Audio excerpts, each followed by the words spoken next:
કહેવાય છે કે ધીંગી ધરા ધામ અલૌકિક દર્શન થાતા દિલને ઢારે માંગ્યા વરદાન દે વાળીનાથ જો પ્રેમ થકી કોઈ ભક્ત પોકારે.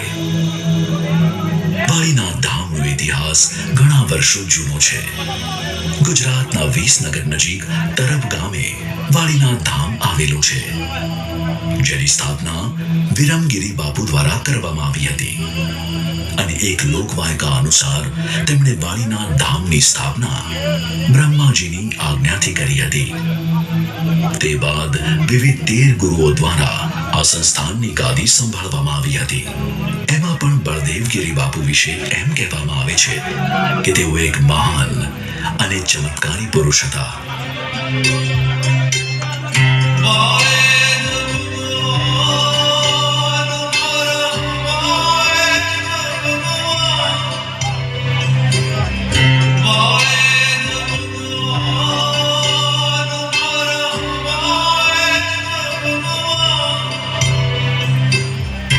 બળદેવગીરી બાપુ દ્વારા આ સંસ્થાનની ગાદી 88 વર્ષ સુધી સંભાળવામાં આવી હતી.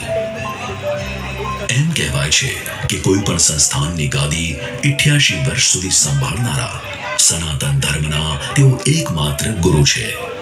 આજે વાળીનાથ ધામની કીર્તિ સમગ્ર વિશ્વમાં ફેલાયેલી છે. તે ફેલાવવામાં બળદેવગીરી બાપુના સપનો બહુ મોટો ફાળો છે.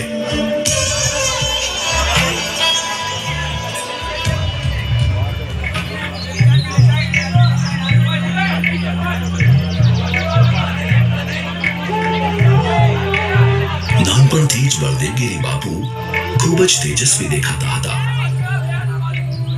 સાધુની સાધુતા કેવી રીતે છુપાયેલી રહે,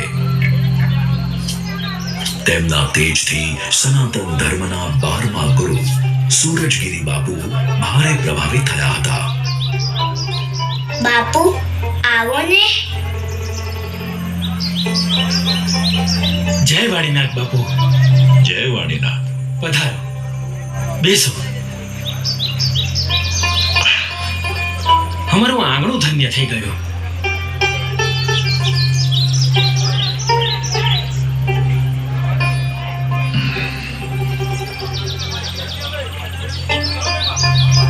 વાહ, સંતનો આત્મા. નૈનમ છિંદન્તિ શસ્ત્રાણિ નૈનમ દહતિ પાવકઃ ન ચૈનમ ક્લેદયન્તિ આપો ન શોષયતિ મારુતઃ. આનો અર્થ ખબર છે બેટા?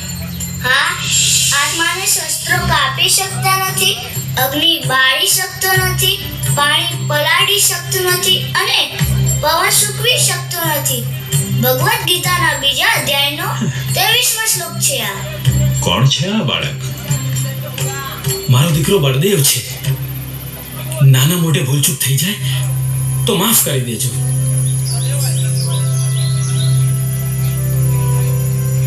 આજે હું તમારી પાસેથી કંઈક માંગુ તો એ તમે આપી શકશો? આપ જે માંગશો એ આપીશ. તમારા બાળકના ચહેરા ઉપર જે તેજ છે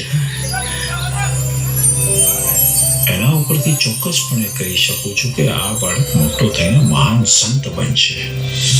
સમાજને એની જરૂર પણ પડશે.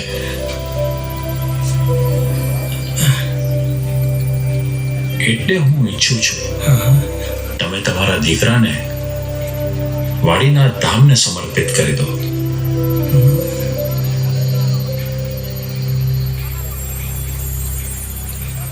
આપ બોલ્યા એટલે અમારા માટે ભગવાન બોલ્યા બરાબર છે. અમારા સૌભાગ્ય. તમે રાજી ખુશીથી અમારા દીકરાને તમારી સાથે વાળીનાથ ધામ લઈ જાઓ. તો વાળીનાથ ધામ આવીશ ને? હા ગુરુદેવ.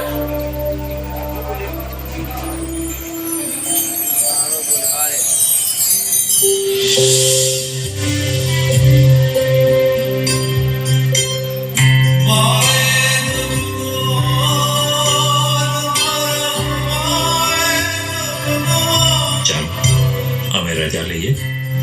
જય વાળીનાથ બાપુ. જય વાળીનાથ.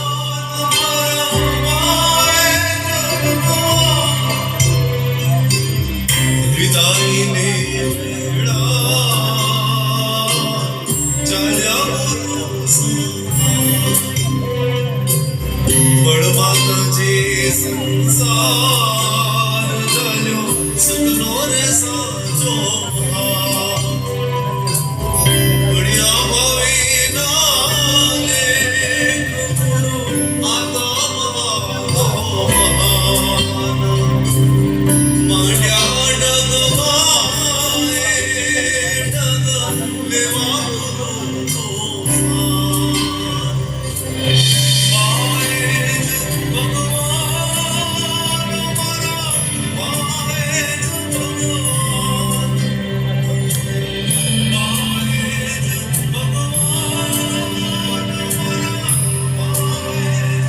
સૂરજગીરી બાપુ બળદેવગીરી બાપુને પોતાની સાથે વાળીના ધામમાં લઈને આવ્યા અને અહીં તેમનો શાળાકીય અભ્યાસ શરૂ કરવામાં આવ્યો.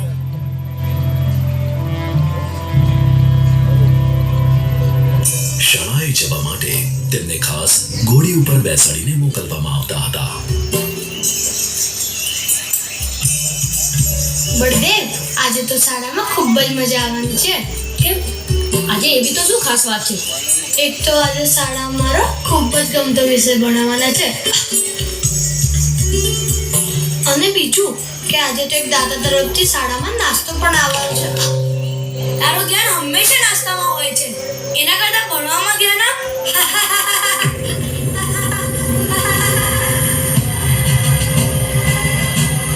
સેવકરામ, થોડો ઊભો રાખો. શું થયું બાપજી? મને નીચે ઉતારો.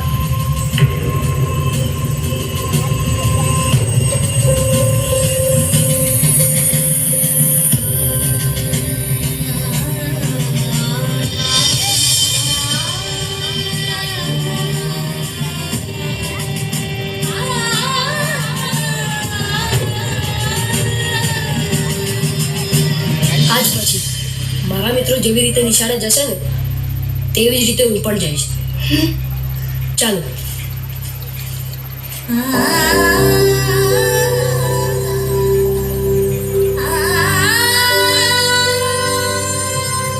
આવતીકાલની કોઈને ખબર હોતી નથી. બળદેવગીરી જ્યારે માત્ર 12 વર્ષની ઉંમરના હતા ત્યારે સૂરજગીરી બાપુ ધામમાં ગયા અને બળદેવગીરી બાપુને વાળીના ધામના 13મા મહંત તરીકે બેસાડવામાં આવ્યા અને અહીંથી બળદેવગીરી બાપુની ખરી યાત્રાનો પ્રારંભ થયો.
મહંત બની ગયા બાદ બળદેવગીરી બાપુની ખ્યાતિમાં ખૂબ જ વધારો થયો હતો અને તેમને અનેક જગ્યાએ ધાર્મિક આયોજનોમાં જવા માટેના આમંત્રણો આપવામાં આવતા હતા.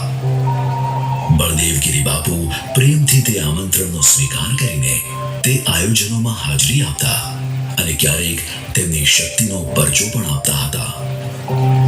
મહેસાણા જિલ્લાના કંથરાવી પાસે આવેલા નવા ગામમાં કંઈક આવું જ બન્યું હતું. ચલો, હવન કુંડમાં અગ્નિ પ્રગટાવવાનો અને હોમ શરૂ કરવાનો સમય થઈ ગયો. બળદેવગીરી બાપુ રસ્તામાં જશે, થોડી રાહ જોઈ લો એમની. એ વળી કોણ?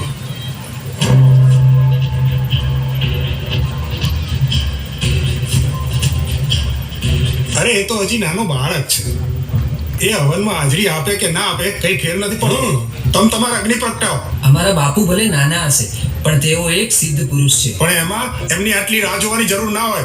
હે, વિધિ ચાલુ કરો ને મહારાજ. હા, કરો કરો.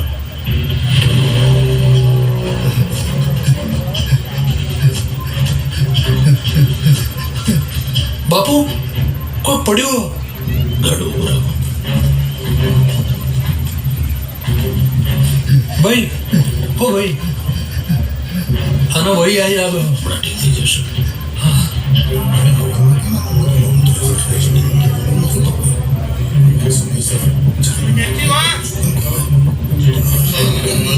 પ્રગટ તો નથી.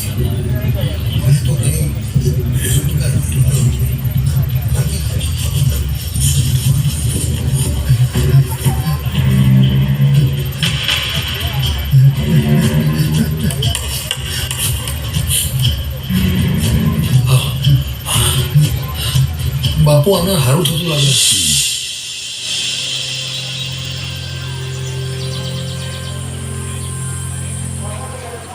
ક્યાં છે ભાઈ તમારા સિદ્ધ પુરુષ? જો એ ખરેખર સિદ્ધ પુરુષ હોય ને તો કોઈ ચમત્કાર કરી બતાવે. ઉભા રહો. હે?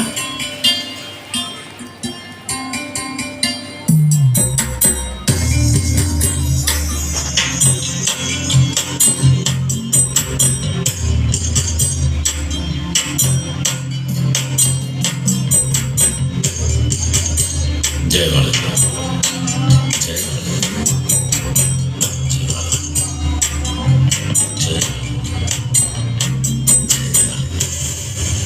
પ્રણામ. હું બળદેવગીરી. મને થોડું ગંગાજળ આપશો?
બળદેવગીરી બાપુ ગામે ગામ વિચરણ કરતા, સભાઓ ભરતા અને લોકોને ધર્મ અંગેનું સાચું જ્ઞાન પણ આપતા હતા.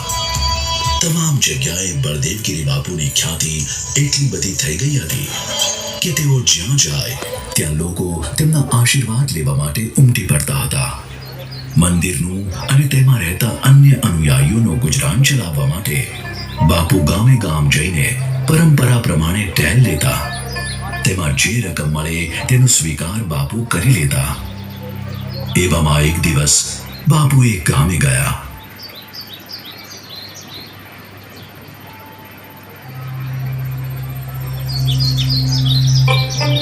બાપુ, મારા જેવી ગરીબ અને અભાગણી તરફથી આ નાની અમથી ભેટનો સ્વીકાર કરો. જય ભોળાનાથ. તમે શું કરો છો માડી? બાળક ભણવા જાય છે? હું વિધવા છું બાપુ. જેમ તેમ કરીને ગુજરાન ચલાવી લઉં છું. અને ભણવાની શું વાત કરી? પુસ્તકો લાવવાની ત્રેવડ નથી.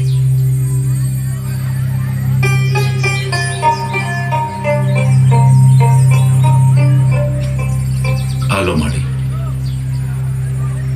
તમારા પૈસા તમારી પાસે રાખો. લો.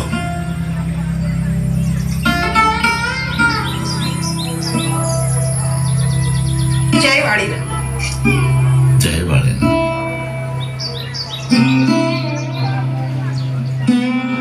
સેવક, હા બાપુ. બધાને એમની રકમ પાછી આપી દો. પણ બાપુ સેવક, પાછી પાછી આપી દો. બોલો બળદેવગીરી બાપુની, બોલો વાળીનાથ ધામની, બોલો બળદેવગીરી બાપુની, બોલો વાળીનાથ ધામની, બોલો બળદેવગીરી બાપુની.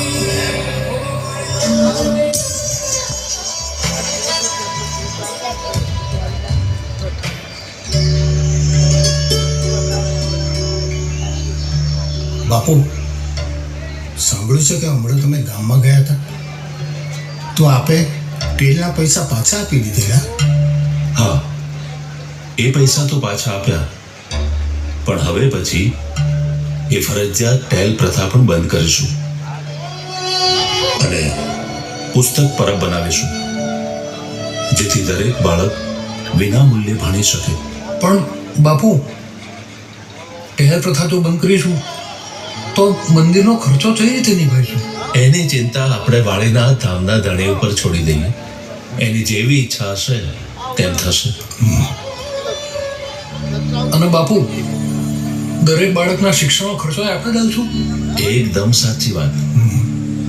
શિક્ષણથી જ સમાજનો ઉદ્ધાર થશે. ભક્તિ સાથે જો શિક્ષણ હશે તો બદલાતા જમાના સાથે ધર્મ અને જ્ઞાનના સંસ્કાર જળવાઈ રહેશે. પણ બાપુ, આ બધું લાવીશું ક્યાંથી અને કેવી રીતે? સાધુતા એટલે શું? નિસ્વાર્થ બની જીવનની મોહમાયા ત્યાગી માનવ કલ્યાણને જ એકમાત્ર ઉદ્દેશ બનાવવો. આપણે સૌ સાધુઓ માનવ માત્રના કલ્યાણ માટે નીકળ્યા છીએ. આપણે આપણા ઘરેણા વેચી એમાંથી પુસ્તક પરબ બનાવીશું, જેથી નવી પેઢીમાં શિક્ષણના સંસ્કારનું સિંચન થઈ શકે.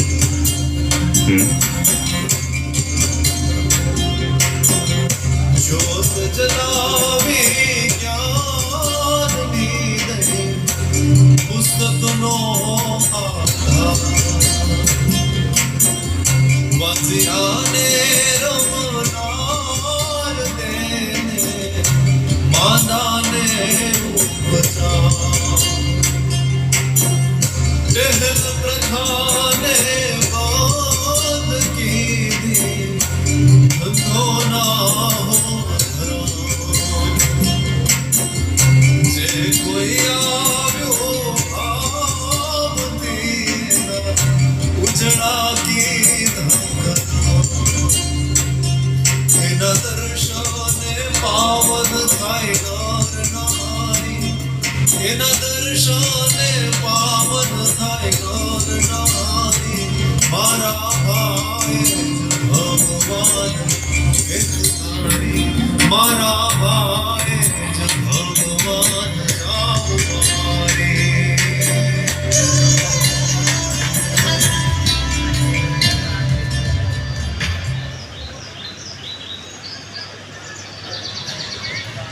આજે તો મારા ઘરે બળદેવગીરી બાપુ આવવાના છે. તારા ત્યાં આવવાના છે તો અમે અમારા ઘરે પણ લઈ જઈશું. તારા ઘરે તો ના આવે.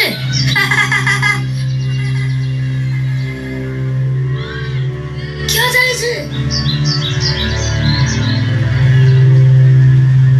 બાપુ, કેમ દીકરા, આટલો દુઃખી કેમ છે? શું થયું? બળદેવગીરી બાપુ આપણા ઘરે કેમ ના આવી શકે?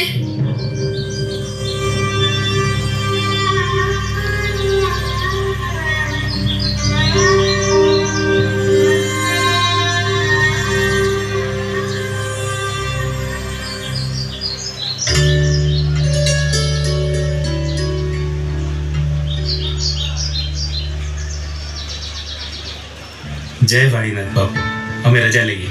જય વાડીનાથ બાપુ. જય વાળીનાથ. બાપુ, તમે અમારા ગામમાં આવવાના છો? હા કેશવ, તો તમે અમારા ઘરે પધરામણી કરવા આવશો? જરૂરથી આવીશ બેટા. જય વાડીનાથ બાપુ. જય વાળીનાથ.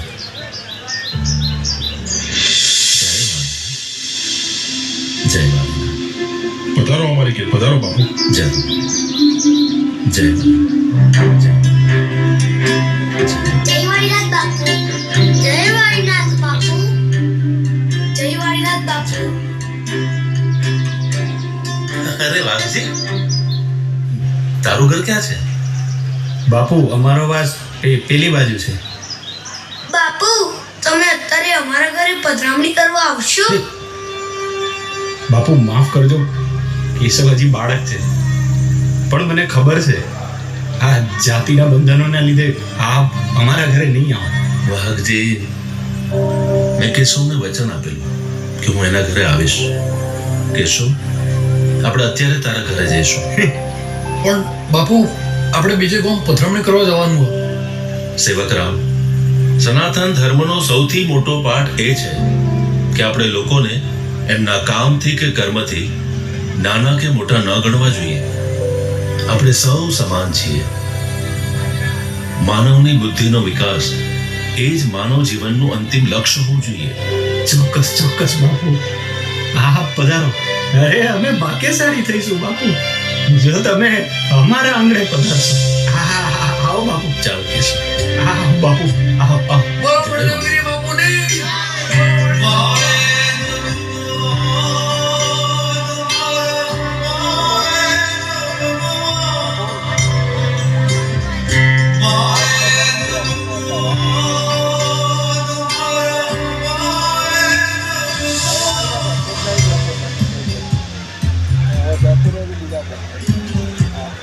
પુણ્યશાળી આત્મા બળદેવગીરી બાપુને હિંગળાજ માતાએ સાક્ષાત દર્શન આપ્યા હતા.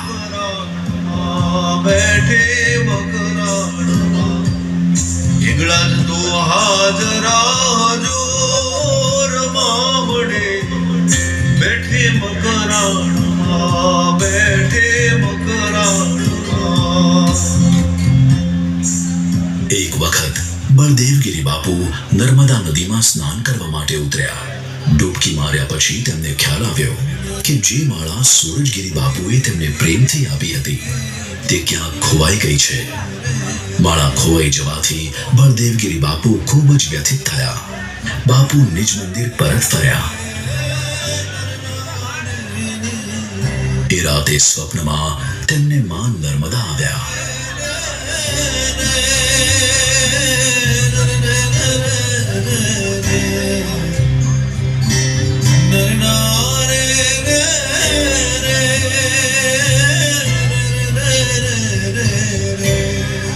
હે નર્મદા દેવી, તમારો ખૂબ ખૂબ આભાર.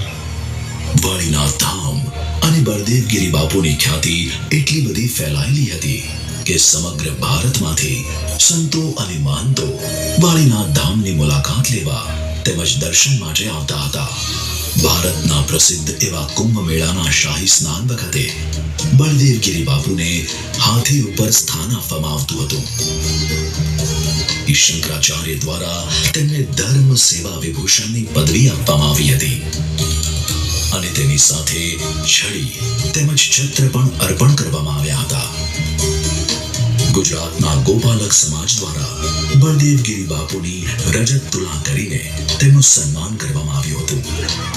પોતાની 88 વર્ષની ગાદી દરમિયાન તેમણે લાખો લોકોના જીવનમાં પરિવર્તન આણ્યું હતું, જેના કારણે આજે ગામે ગામ બળદેવગીરી બાપુનો મહિમા ગવાય છે. બા એ જ ભગવાન હતા અને ભગવાન રૂપે અવતરનાર સંત જ્યારે કોઈ પણ વસ્તુનું નિર્માણ કરે છે તે દુનિયામાં અમર બની જાય છે.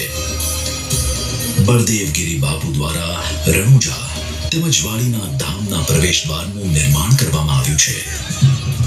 આ ઉપરાંત તેમણે રણુજા અને અંબાજી ખાતે ધર્મશાળાઓ પણ બાંધી છે.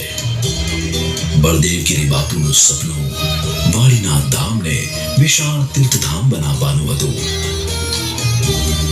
આ સપનું તારીખ 22 ફેબ્રુઆરી 2024 ના રોજ સાકાર થવા જઈ રહ્યું છે. આ દિવસે વાળીના ધામના વિશાળ તેમજ ભવ્યાતિ ભવ્ય મંદિરની પ્રાણ પ્રતિષ્ઠા કરવામાં આવશે. આ મંદિરના શિવલિંગને 12 જ્યોતિર્લિંગથી પવિત્ર કરવામાં આવ્યું છે અને પ્રાણ પ્રતિષ્ઠા દરમિયાન 4 ધામ પૂજા કરીને તેને વાળીના ધામમાં સ્થાપિત કરવામાં આવશે.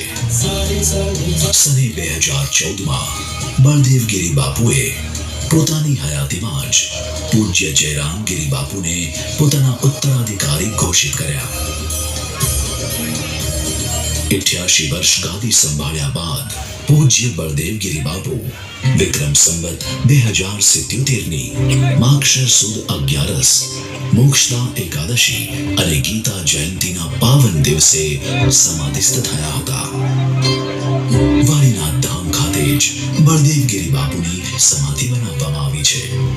છોડે અમને નિરાધાર ભાઈ કીધો આત્મ ઉદ્ધાર લીધી પરમ વાટ ભાઈ તજીને દેહ આકાર રે જોરે અપમાર હાથ અને દેજો આશીષ નાદાન મનમાં મૂરત સ્થાપી અમે ધરશો તમારું ધ્યાન માએ જ ભગવાન મારા માએ જ ભગવાન માએ જ ભગવાન મારા માએ જ ભગવાન નારાયણનાથના ધૂમધામ શિવક ઉપર વર્ષે અને સર્વ